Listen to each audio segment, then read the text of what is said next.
voy a recordar una breve reseña de la larga hoja de vida del doctor Leonardo Morales.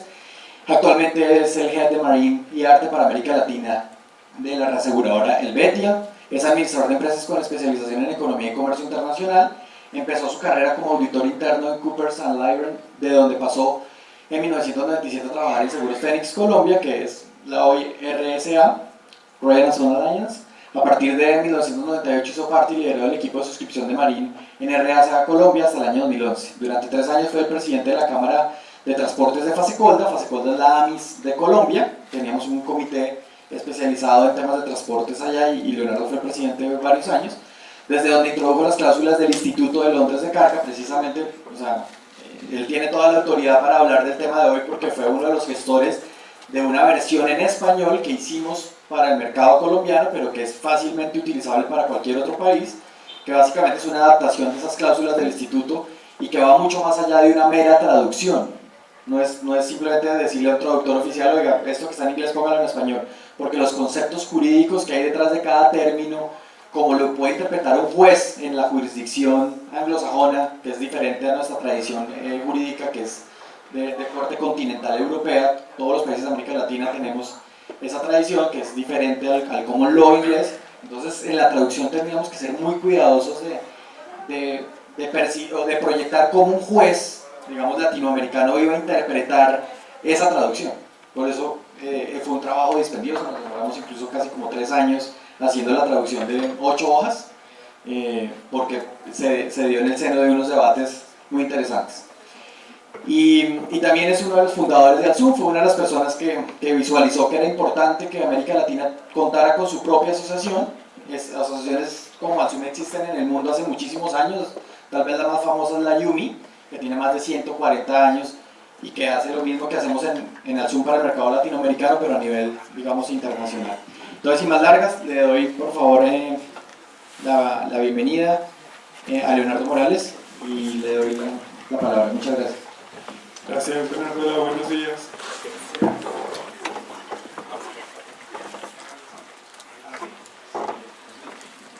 Bueno, voy a empezar aquí. De pronto me siento un rato, no me puedo quedar quieto, así que paciencia con que yo ande de aquí para allá.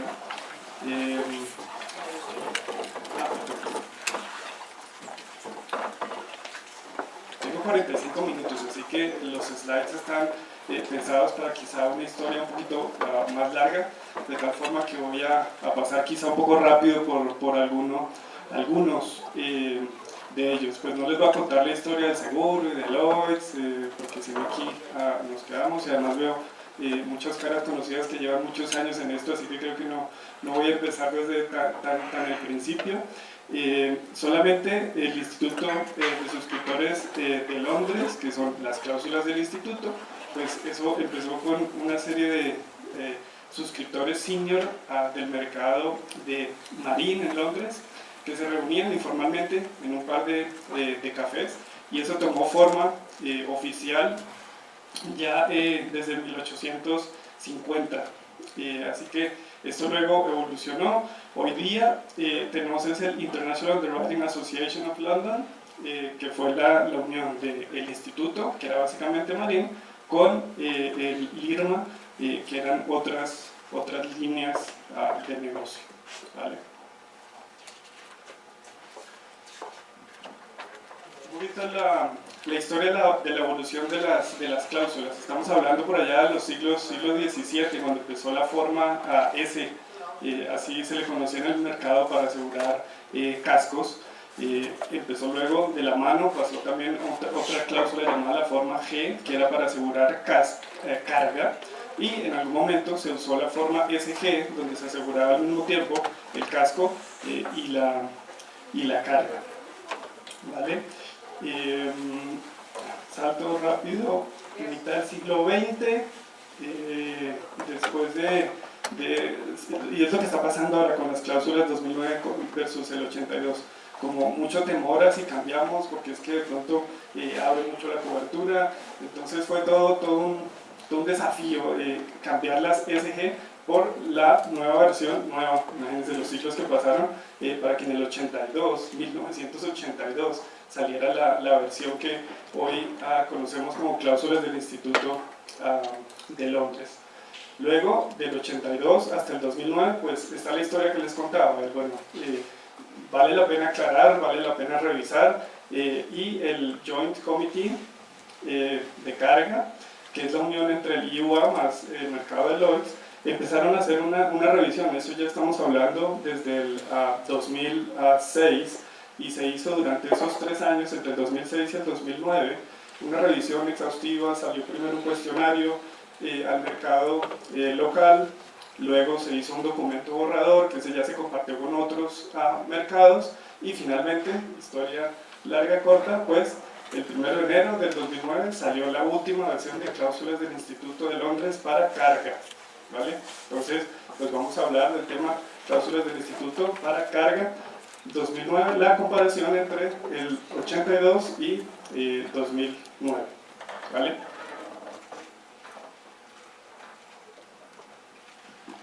No está más contarles que el IUA tiene más de 700 cláusulas. Dentro de ellas, pues la mayoría son de marítimo, 300, y dentro de esas 300 hay 182 que son básicamente carga.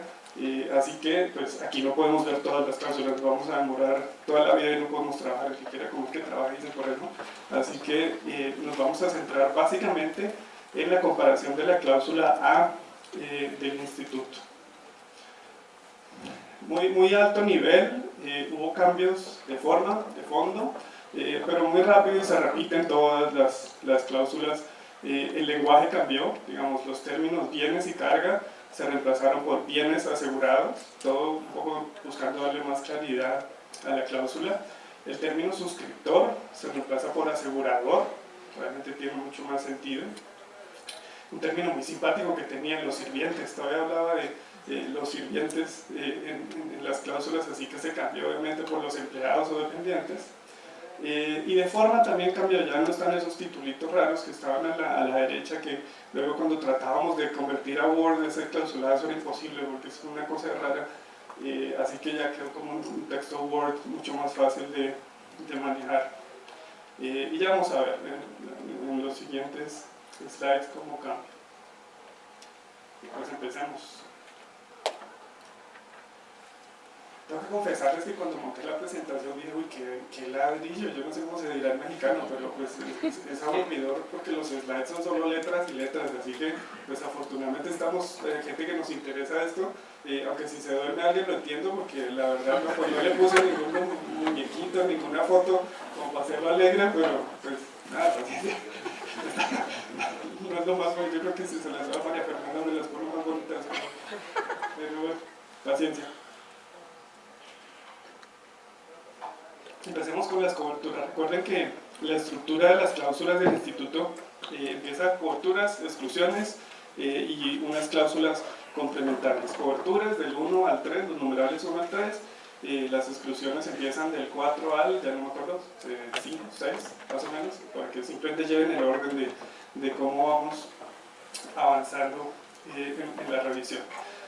La primera línea, o el primer punto, todo riesgo. Recuerden que esto es un clausulado, todo riesgo cubre cualquier riesgo, excepto las exclusiones, digamos, es el resumen.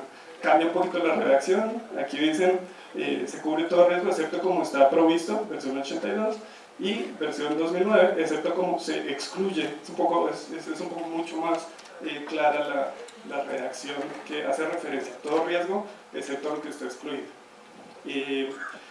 No está de más contar que son cláusulas que cubren riesgos, ¿no? Entonces, riesgo significa hecho súbito imprevisto, así que tiene siempre que existir una pérdida o un daño para poder dar cobertura al bien que estamos asegurando durante su movilización. Y hay ejemplos, mientras preparaba, vi muchos ejemplos, incluso cortes inglesas donde determinan que ratifican norma, que aquí en México ustedes tienen una definición del clausulado local, una importación de frijoles de Sudáfrica a China, si no estoy mal, de pronto estoy inventando los países, pero no. llegó 14% menos simplemente de carga. Entonces el asegurador dijo, no, pues no pasó nada, así que no pagó. El dueño de los frijoles los demandó y dijo, no, pero es que no me llegaron. Y finalmente una corte de apelación, además, en primera instancia dijo, eso no se cubre, corte de apelación ratificó, claro, no se cubre porque no hubo pérdida, no pasó nada, no hubo una pérdida o daño material a los bienes asegurados. Así que, de nuevo, ese es el lenguaje de que cubrimos riesgos, tiene que existir una pérdida o un daño. Perdón que me extiendo un poquito en el tema de la razón de ser de las cláusulas, pero es que si no es mucho más aburrido, ¿no? Bueno, Avería Empresa no tuvo mayor cambio. Avería Empresa simplemente de forma, en cualquier otro lugar de este seguro, dice al final de la línea, y en el 2009 simplemente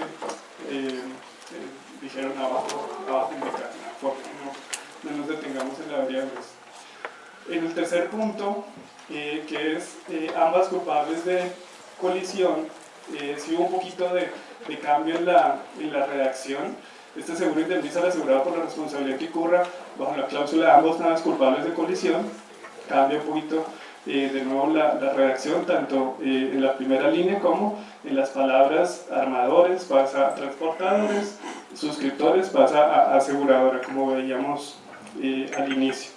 Y es que, digamos, ambas naves culpables de colisión es bien importante porque mientras los ingleses dicen que cuando hay dos embarcaciones involucradas en una colisión, la responsabilidad se comparte proporcional a la culpa que tienen. Eso se negocia quién tuvo la culpa, 40, 60, así que de esa forma se distribuyen las responsabilidades, mientras que en Estados Unidos tienden siempre a decir esto es 50-50, entonces por eso siempre se decidió incluir la cláusula ambas culpables de colisión dentro de las cláusulas del instituto. Bueno. Esas son las coberturas. Voy un poquito rápido porque son varios slides, pero si tienen alguna pregunta, por favor, háganla de una vez, disparen. En la última cláusula, ¿qué te pasó? párrafo.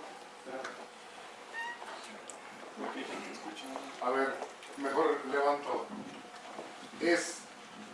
Hay una diferencia sensible en el segundo párrafo, sustituir armadores por transportadores, ¿no? O sea, no es solamente el cambio de palabra, armador solamente se requiere al dueño del barco, y en el otro caso es el transportador, transportista, como decimos en México, es el encargado de hacer sobre el transporte, sea o no el dueño del barco. Claro, lo que se buscaba con ese cambio, se busca con ese cambio, es hacerlo un poco más amplio, porque recuerda que transportador ya, estas cláusulas no solamente lo estamos utilizando para el mundo marítimo, sino algunas veces mundo terrestre, mundo aéreo, de tal forma que armador sonaba, como tú le dijiste, solamente al buque, pero aquí como se trata de extenderlo un poco más, hacerlo más amplio, esa palabra trata de abarcar mucho más jugadores de la cadena logística. Es un poco la intención que hay detrás de ese cambio en la palabra. ¿Vale? Gracias. A ti, gracias. Sí, me ayuda a que pregunte porque por el derecho le descanso. Bueno, muy bien. Pasemos a las exclusiones. Recuerden la exclusión 4.3, en este tipo se le olvidó el 1 y el 2, no, los que se me olvidaron es que no cambiaron. La primera, exclusión de dolo, y la segunda, si no me falla la memoria, vicio propio, si no estoy mal. No, merma, pero bueno, no hablemos ahora de eso, sino aquí nos quedamos. Entonces paso a la tercera.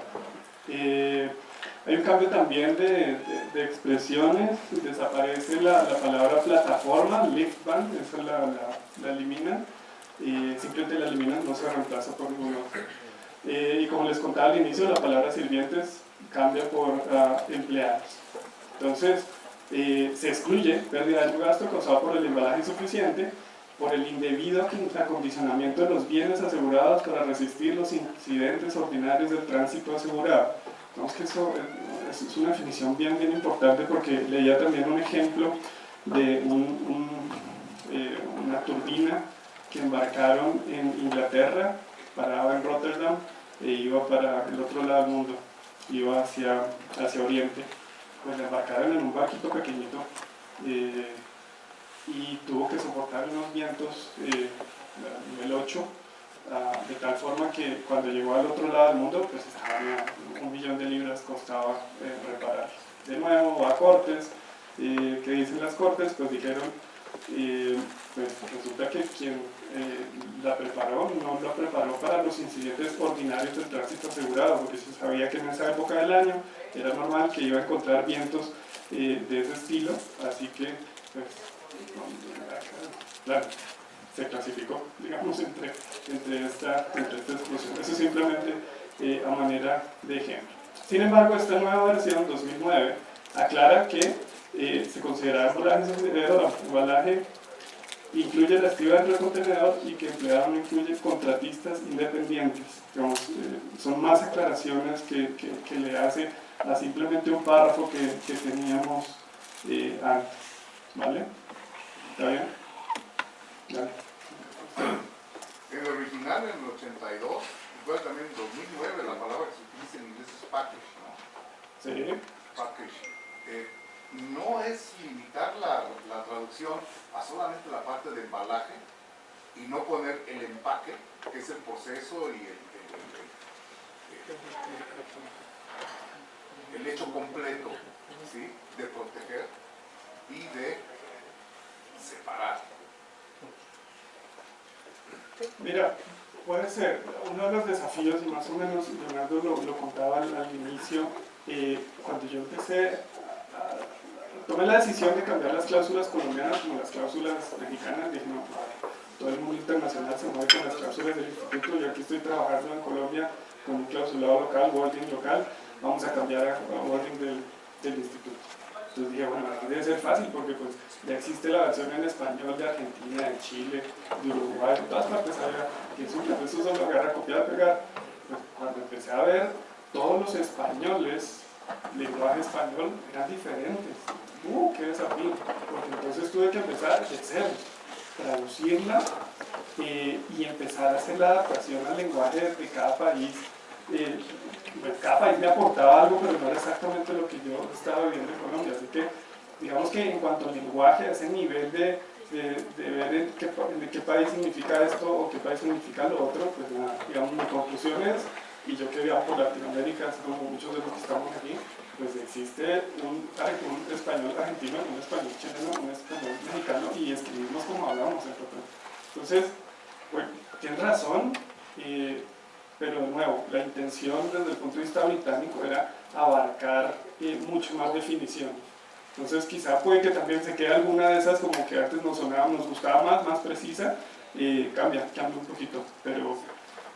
La pregunta va precisamente por eso, porque al traducir package por embalaje es solamente la parte de protección específica del bien, ¿sí?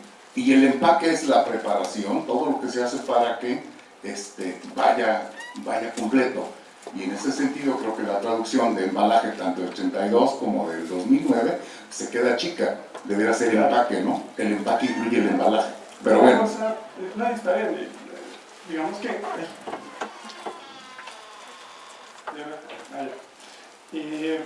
digamos que esa parte que inquieta y es muy válida hace parte de acondicionar los bienes para los incidentes ordinarios del tránsito. Embalaron unos guantes de cuero.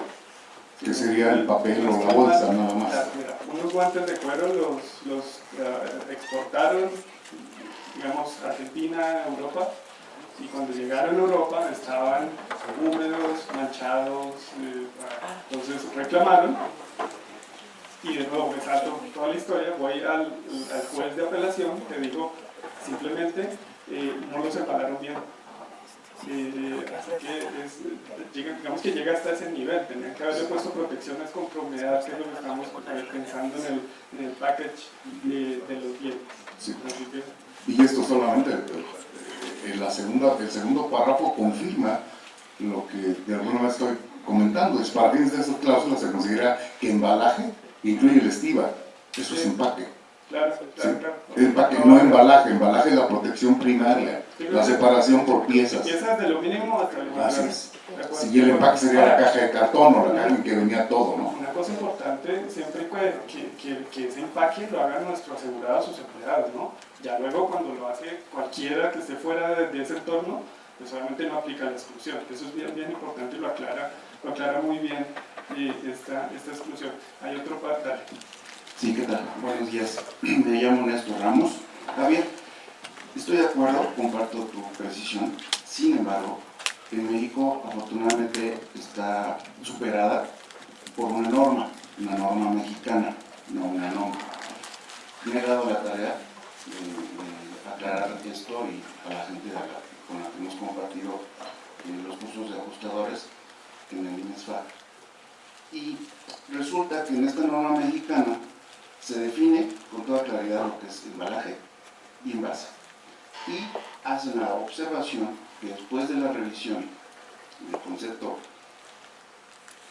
empaque, traducido de la palabra anglosajona, package o packing, se concluyó en esta norma que por la acepción de la palabra en español empaque refiere a una junta. ¿Explican? Y entonces entró en desuso. Esta norma es de 1992 y sigue vigente. Mándame un correo y te mando la nota. Vale. Gracias. Hay una pregunta. Muchas gracias, su servidor Juan Carlos Merodio. Comentando también lo que comentaba Javier, yo creo que lo que se está intentando con la reforma de 2009 a las cláusulas es cubrir el dinamismo que tiene desde luego el transporte marítimo y a su vez el derecho marítimo también. Entonces, en la primera parte del comentario de Javier no se refiere al poner transportista. Yo creo que lo que se intenta es cubrir a las distintas figuras que ya participan del negocio marítimo, como pueden ser tanto el armador como el naviero, como el operador, o los famosos MVOCCs de Estados Unidos, o inclusive los freight forwarders, etcétera, que también expiden conocimientos de embarque. Y entonces se pone esa palabra para abarcar el género completo. Lo mismo creo que sucede en el caso de las mercancías, que sí coincido contigo plenamente, que al hacer la traducción literal, entonces uno se queda con ese concepto literal, pero que no corresponde a lo que sucede en la realidad o en la actividad marítima todos los días. Y ha habido discusión al respecto. Hay quien dice que esto se debe traducir como consolidación, que la consolidación de la carga también incluye todos los procesos de la carga. En adición, en México también habría que mencionar que en la ley aduanera, antes en la ley marítima, ahora se reformó y ya no está, había definiciones específicas para lo que significaban cada una de las actividades de empaque, embalaje, etc. Pero se mantiene en la ley aduanera. Super. Siempre que empiezo estas charlas también hago la propaganda de cuántos abogados hay en el salón, porque claro, todas estas cláusulas finalmente los abogados lo ven con otros ojos importantísimos, pero un poquito diferente a los suscriptores, ¿verdad? Así que más que bienvenido, siempre me sirve mucho que haya abogados en los salones porque me ayudan en el lenguaje legal, que no siempre es exactamente lo mismo que estamos pensando los suscriptores. Gracias. No, vale, te hago la propaganda porque seguro tiene que haber, así que por favor, de la mano y digan, desde el punto de vista legal, bien, bueno, la quinta exclusión, demora. Uno cuando se la sabe así como los mandamientos, no matar, no robar, entonces uno sabe, demora, es la quinta exclusión. Hay un cambio, pérdida, daño, gasto causados directamente por demora, cambia a causados por demora. La casuística de la demora es pérdida. Digamos, aquí nos podemos quedar un buen rato poniendo ejemplos, pero en resumen, la demora está excluida, cualquiera sea su causa. ¿Bien? Pasemos a la 6. Pérdida, daño, gasto proveniente de insolvencia, fallo financiero de los armadores. Esta, obviamente, como ven, la redacción la extendieron, de nuevo, intención, que sea mucho más clara, causada por la insolvencia. En el momento de la carga o del buque, el asegurado conozca tal insolvencia o fallo financiero. Eso es muy importante, que nuestro asegurador conociera o no conociera. Eso empieza a rondar el famoso principio anglosajón y también nuestra de la buena fe. Esta exclusión no aplica cuando la parte de la cual haya sido transferido el contrato de seguro haya comprado o accedido a comprar de buena fe el bien asegurado. Digamos, es un principio de buena fe, insisto, ¿no? De nuevo, casuística de insolvencia, fallo financiero, bueno, Angie, resumen, ya, aquí nos quedamos donde metamos ese séptimo. El tema de exclusión de armas de guerra, digamos que aquí, como el mundo ha cambiado y la posibilidad de más armas que se pueden llamar armas de guerra nucleares, pues de nuevo extienden un poco la definición, pérdida, daño o gasto directo o indirectamente causados por el uso de cualquier dispositivo. Ponen la palabra cualquier dispositivo, antes era una bomba atómica, era todo lo que conocíamos. Hoy hay muchas más cosas que pueden ser de principios nucleares que pueden llegar a causar daño masivo.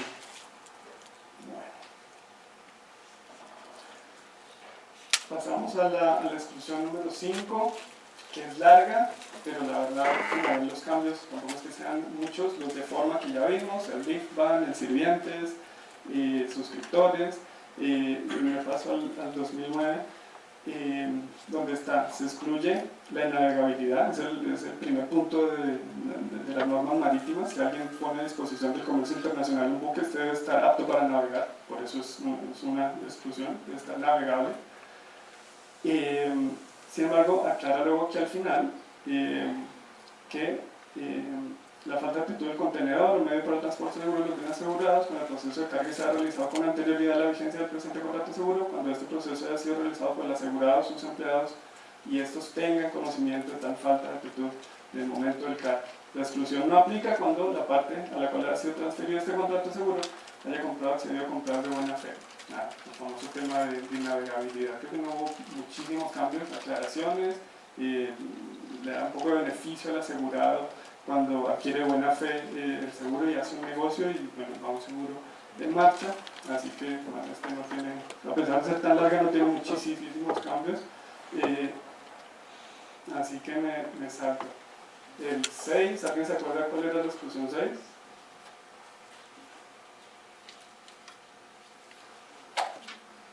A la 1, a la 2.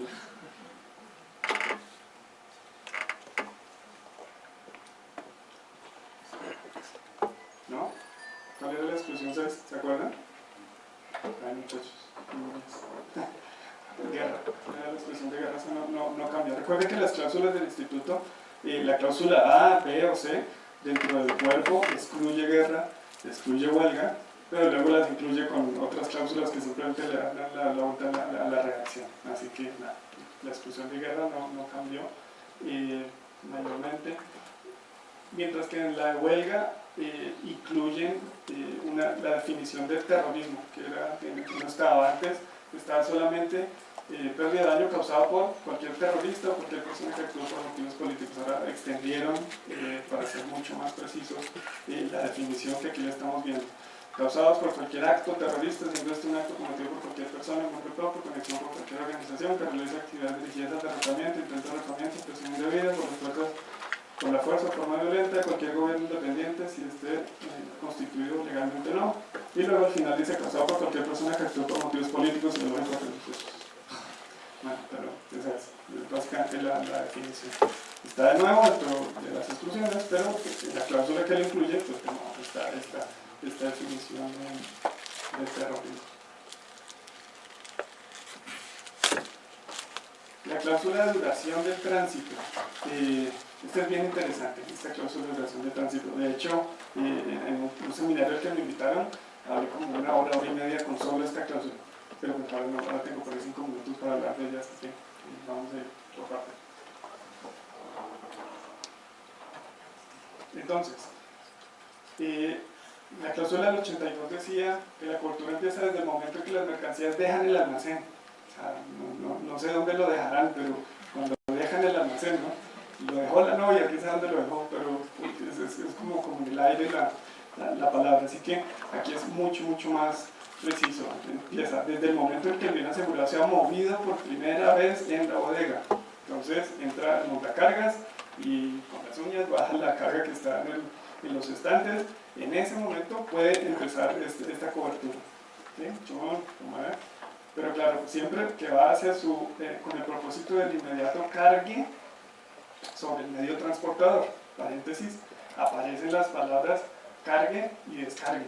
porque antes no estaban. Aquí por ningún lado hablaba de carga y descarga, entonces eso nos ayudaba a que los slips que tienen que preparar los brokers pues fueran mucho más largos, porque tenían que incluir, bueno, y también incluye carga y descarga, sí, señor, incluye carga y descarga, ya está incluida, pueden borrar esa línea o esa cláusula que ponen en incluir carga y descarga, porque está dentro de cláusulas 2009, se están usando 2009, ¿verdad? Porque se están usando 82, bueno, ya se entiende por qué incluyen el cargue y el descargue. Bueno, entonces el montacargas moviliza la carga, la lleva normalmente hacia las famosas jaulas de carga, para inmediatamente cargar el camión y con la intención de iniciar el viaje, de iniciar el tránsito. Eso es bien importante, porque si el camión duerme esa noche, pues, dos opciones: movilizan la carga dentro de la bodega, la llevan a la jaula de carga y la dejan ahí durmiendo, porque al día siguiente llega el camión, si hay un incendio, eso es parte de las pólizas de incendio. No lo dejan en la jaula, lo cargan en el camión se queda durmiendo esa noche, no arranca, no inicia su recorrida, hay un incendio, ese incendio corresponde a las pólizas de property, digamos, no es póliza de transporte. Eso es lo que está diciendo la introducción de la cláusula de duración del tránsito. ¿Qué sí cubriría? ¿Qué sí sería transporte? Movilizar la carga, bajar del estante, llevarlo, pasar por la jaula de carga, cargar el camión y que el camión inicie su recorrido. Todo esto hace parte de la cláusula y de la duración de tránsito de las cláusulas del instituto. ¿Bien? ¿Se entiende? Muy bien.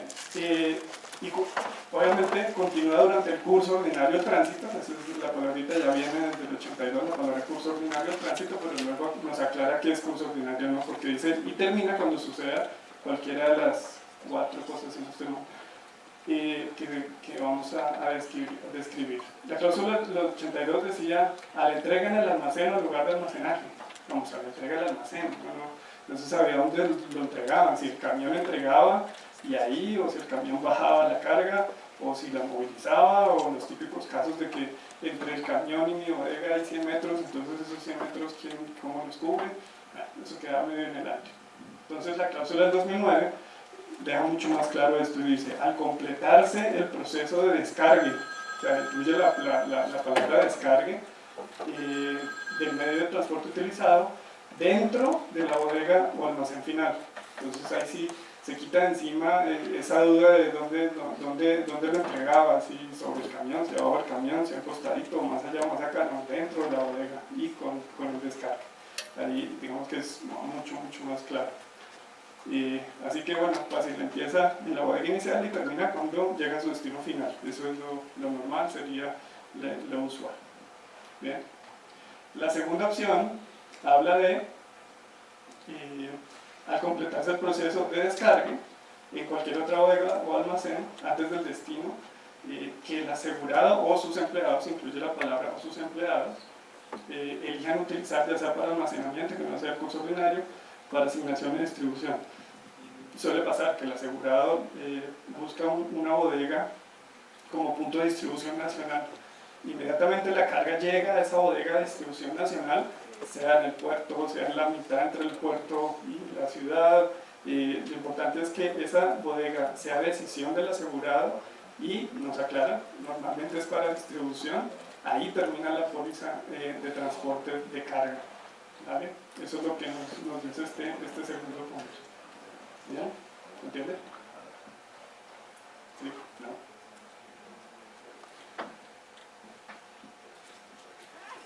Se presenta este número 3, nuevo, antes no estaba, y creo que aclara muchas cosas, y es bien importante. Cuando el asegurado o sus empleados elijan utilizar cualquier medio de transporte, cualquier contenedor o unidad de carga para efectos de almacenamiento, a menos que ello ocurra en el curso ordinario del tránsito. Como él no estaba, antes no existía ese 813. Y resulta que pues, lo vivimos en carne propia. Aseguramos una empresa que trajo una maquinaria, una importación de maquinaria, la movilizaron del puerto al destino final en una ciudad intermedia. Cuando llegó a esa ciudad intermedia, el asegurado, y ahí es donde está el secreto, el asegurado dijo, no metan esto dentro de la fábrica, por X razón, pongámosla en este lote que está al lado, por esta noche y mañana lo bajamos. No, él decidió dejarlo sobre el camión durmiendo en el hotel pues Murphy. Se incendió esa noche. Y empezó una pelea que todavía está en tribunales porque resulta que en esa época teníamos la cláusula del 82, así que fue antes del 2009. Pero es el ejemplo perfecto para este 813, cuando el asegurador elige los medios de transporte como almacenamiento. Miren que siempre está la palabra almacenamiento rondando en todas las definiciones de duración. Cuando el asegurado elige almacenar, ahí ya no se sale se sale de las cláusulas y pasa a su control 100%, ya no es curso ordinario, ya no es parte del curso ordinario en tránsito. ¿Bien? Bueno.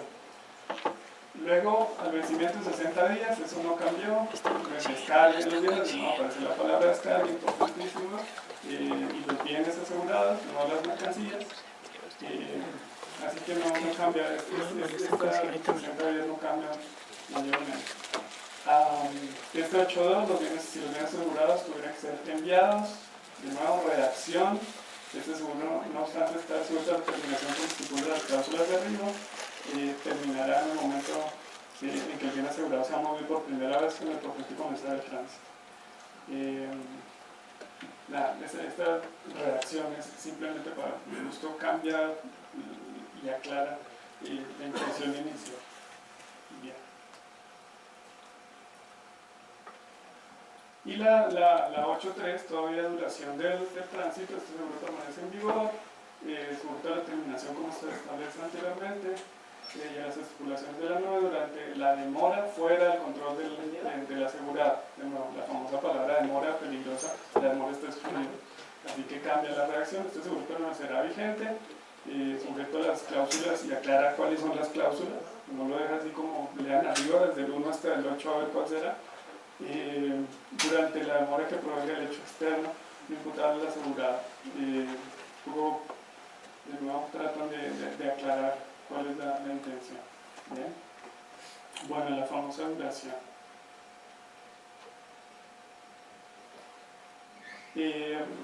Terminación, estas dos cambian en redacción, extienden la redacción, de nuevo la intención es darles mayor claridad, pero en esencia pues sí, no cambia mucho. Esta no queda exactamente igual, más circunstancias fuera del control del asegurado, el contrato de transporte termina en el puerto por lugares distintos de destino, tránsito termina de otra forma, antes del descargue lo tienes, este seguro también termina.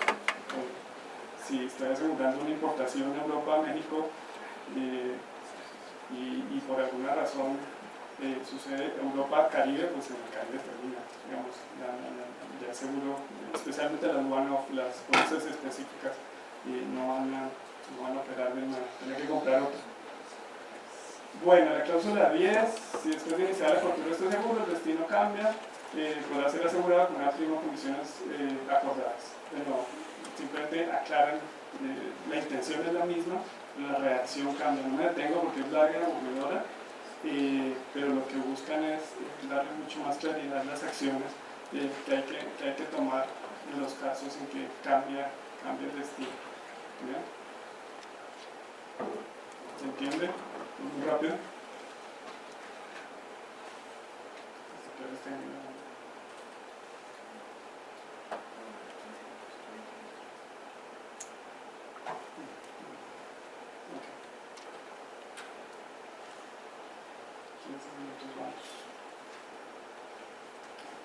Beneficio del seguro.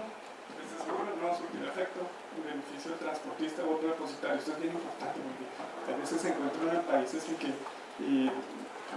quieren usar las cláusulas del instituto para asegurar transportistas y pues el mismo cuerpo de la cláusula dice esto no es para transportistas. Así que pues bueno refrescar esta idea. Este seguro cubre al asegurado, que incluye a quien reclama la indemnización, ya sea porque es la persona o por favor se suscribe al presente contrato de seguro. No se extiende ni beneficia al transportador o beneficiario. Eso es claro. Bueno, me salté del 10 al 15. ¿Alguien se acuerda que estaba por ahí en la mitad entre el 10 y el 15? Realmente si no las incluyes porque no cambiaron. La 11 es interés asegurable, bien importante obviamente para que tenga derecho a indemnización, pues tiene que haber un interés asegurable, si no pues no hay razón de ser. Interés lo demuestran los documentos de transporte, las facturas, los incoterms, como toda una batería de formas de demostrar el interés asegurable.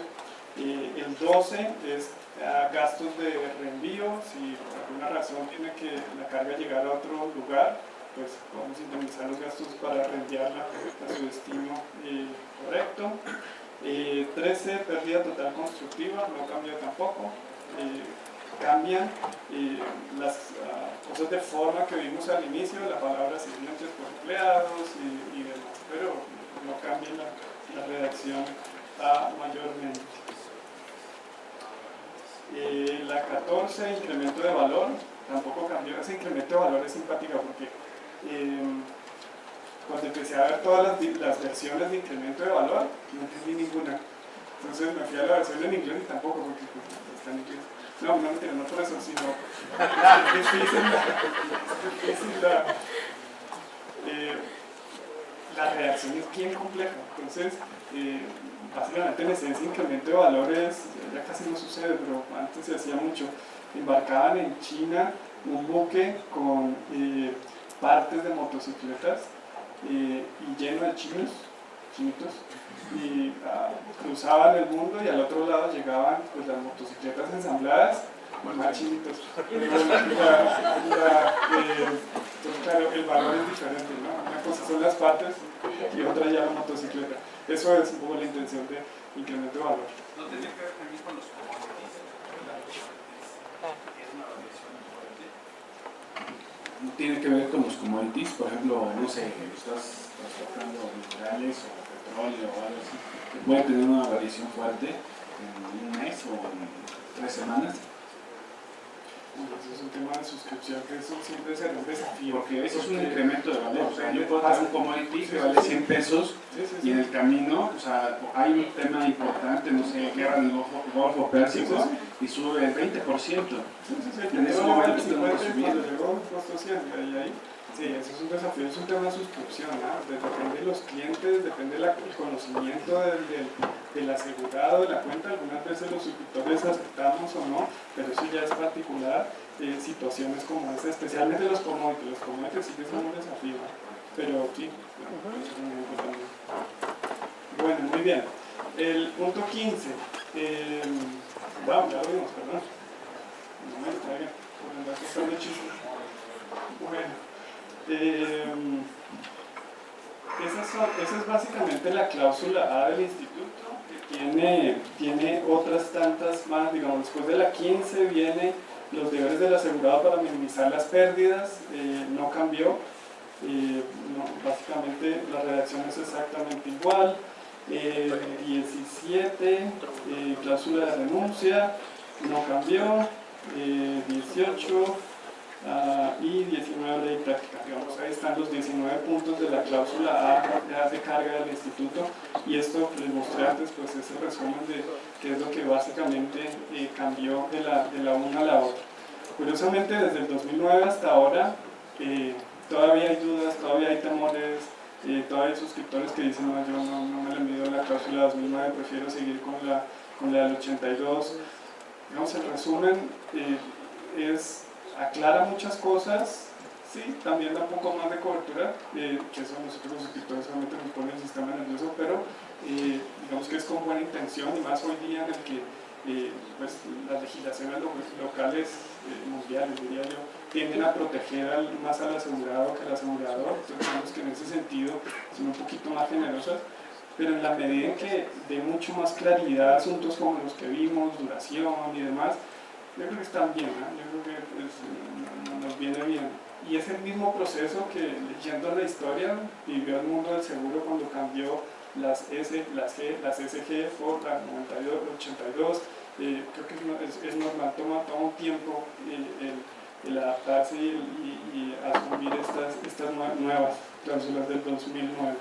Hoy en el mercado vemos de todo, y la verdad, pocas veces veo las del 2009 operando, pero existen y cuando queramos las podemos usar. ¿Vale? Eso es cláusula legal. El micrófono no es tanto para los que estamos acá, sino para los que nos están viendo por allá desde cualquier lugar del mundo. Así que Tengo una inquietud. En el mercado local hay pólizas que se incluye o refieren a que se debe considerar para viajes de importación las cláusulas del instituto, la A, B, C, la que sea. Sin embargo, no aclaran la versión. En tu experiencia, ¿qué debería de uno entender cuando uno lee una póliza local que remite a las cláusulas del instituto?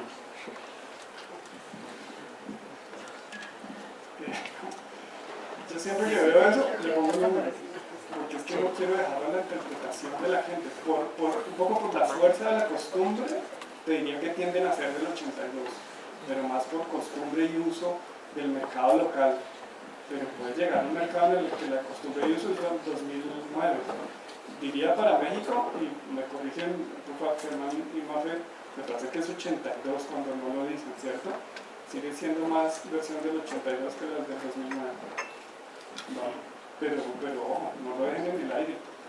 Pongan el numerito, que es bien importante. Bueno, pasemos a los últimos slides. En la cláusula de huelga aparecen este par de exclusiones, de nuevo, buscan darle claridad.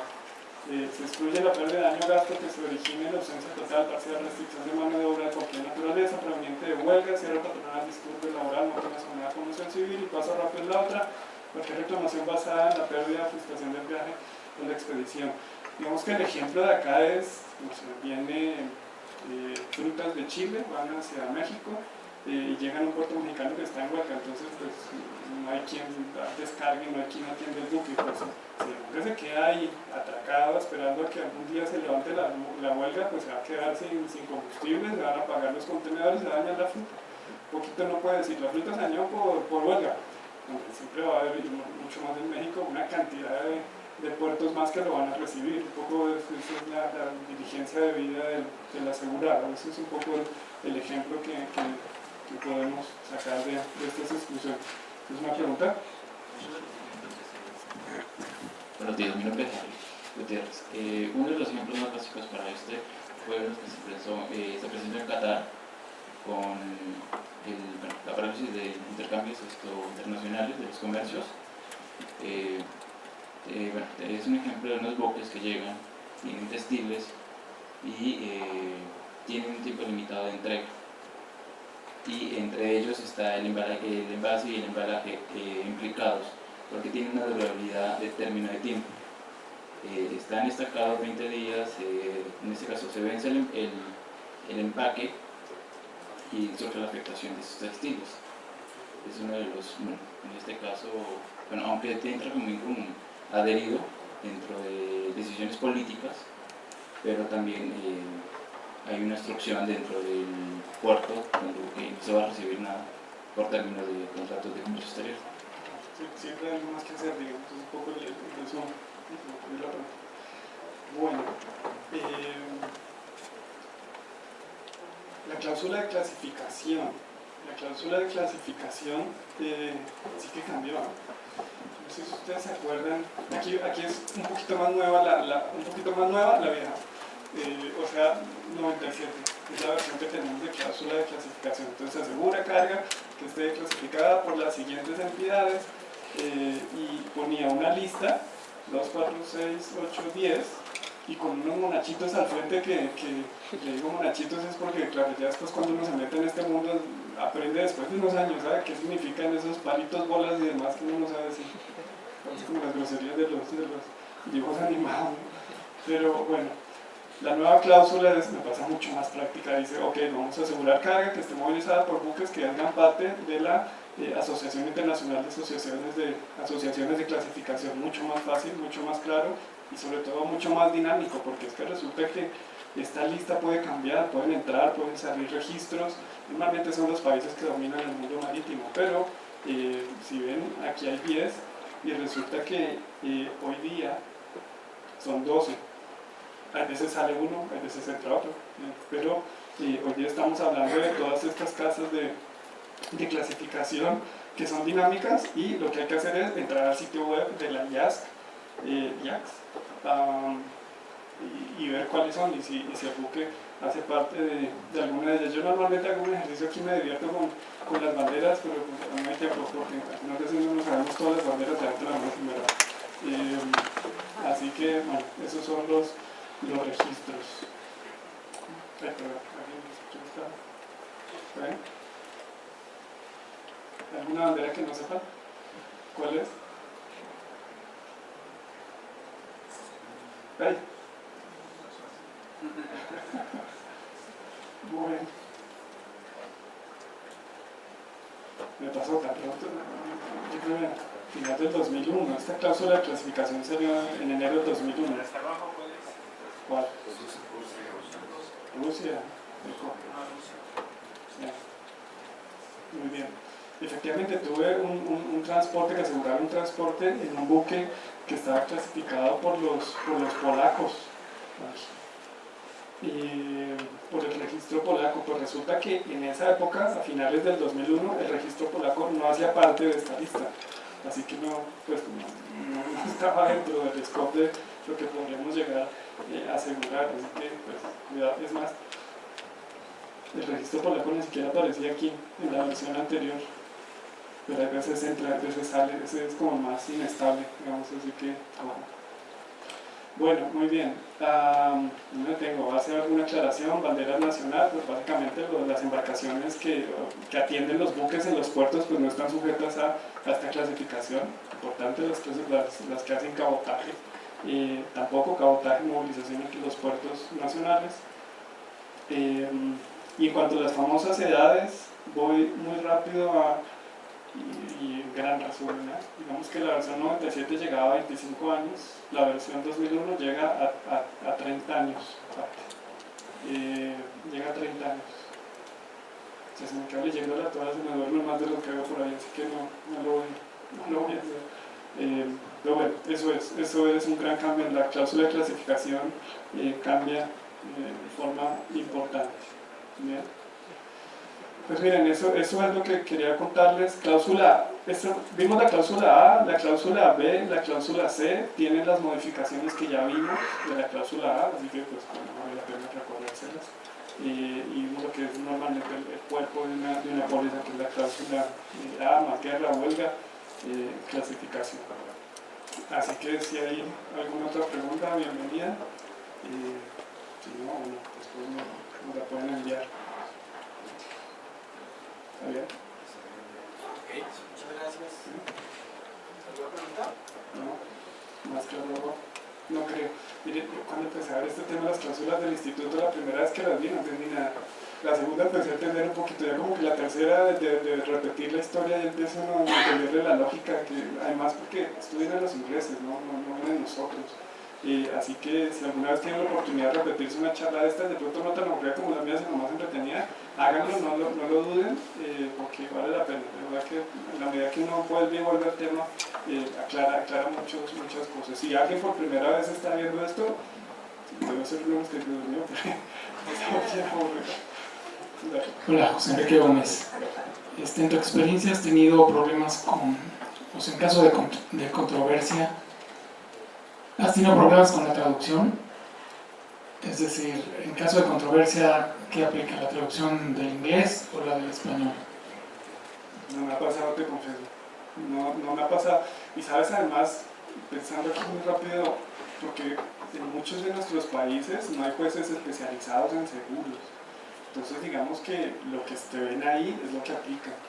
Pero sí, español siempre va a ser, claro, sí, o si sea, estás en México la traducción que tiene al frente en español va a ser la que va a aplicar.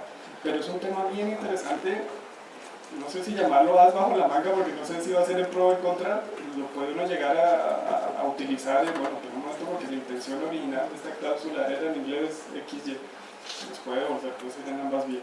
Pero te lo digo porque hay muchos corredores que ponen, en caso de controversia, prevalece la versión original en inglés. Lo he visto. Ya, eso nos dio la versión del profe.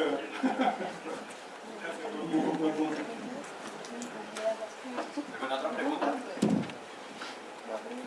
Pido un aplauso por favor para nuestro